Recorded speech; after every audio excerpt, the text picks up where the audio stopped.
Hello everyone and welcome back to the Ohio softball field right here in Athens, Ohio. I am with the Bobcat softball lead reporter Shane Scalfaro. He doesn't have the sunglasses on now. It's getting dark out, so Shane's a little less dripped out than usual. But the conclusion of this game didn't go in Ohio's favor. The Bobcats losing 15-5, Shane, and gotta say it was pretty competitive for a little bit there, but then Ohio State's prolific offense just really took over this game.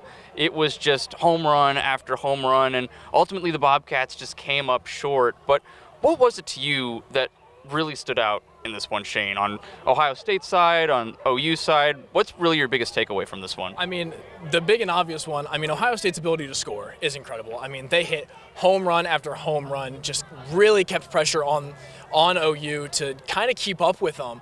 Even though OU came out very high, immediately came out, shut him out the first inning, came out on the scoreboard 1-0, and then things from there just kind of started to unravel. Ohio State comes back, is up 2-1, and then things from there just hit the fan. But I do like their way that they started this game.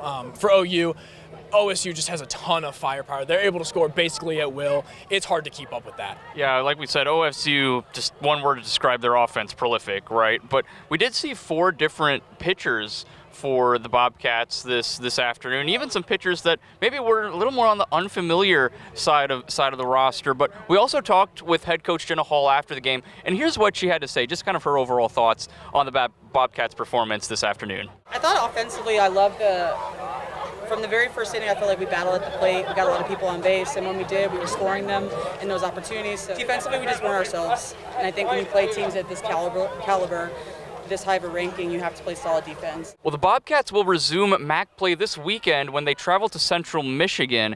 And Shane, that's going to be a big one for the Bobcats. Want to get back on track. This loss tonight ends their 5-game winning streak. So if you can get back on track in that 3-game series, you should be good to go heading into the rest of the season. Oh, absolutely. And it's no easy task taking on Central Michigan. Currently second in the MAC behind OU. They're in for it, and they're on the road. Even though this is a very good road team, it's hard to win on the road, especially in conference against a conference opponent. But man, you have to have the confidence in the world in this team. Obviously, they were on a 5-game winning streak before this game. Their pitching still very good, even though we talked about 4 different pitchers played today. Notably, Skip Miller did not play in this game.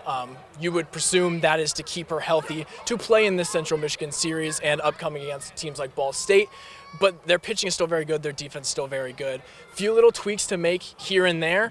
But overall, you have to feel good about where this team is at, even coming off of this loss. Yeah, Bobcats resume play this weekend at Central Michigan. We'll have all the coverage for you on that game and the rest of the Bobcat season here in 2025. That concludes our job for tonight. Again, Shane, thanks so much to you and the crew for having me out here this evening. Always a pleasure covering some Bobcat sports here at WOUB. Signing off here from the Ohio softball field alongside Shane Scalfaro, I'm Darayus Sethna.